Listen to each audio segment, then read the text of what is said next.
అందరికీ వందనాలు. Welcome to Christ church YouTube channel. ఇవాళ దేవుడు మీతో మాట్లాడుతున్న వాక్యం 2 కొరింథీయులు 12:9. అందుకు నా కృప నీకు చాలు, బలహీనత యందు నా శక్తి పరిపూర్ణమగుచున్నదని ఆయన నాతో చెప్పాడు.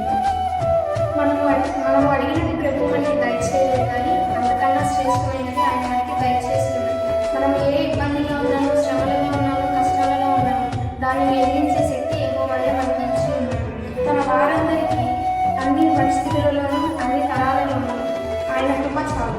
అందుచేత మానవ బలమైంది క్రీస్తు యొక్క అత్యధిక శక్తి పరిపూర్ణమవుతున్నదని ఆయన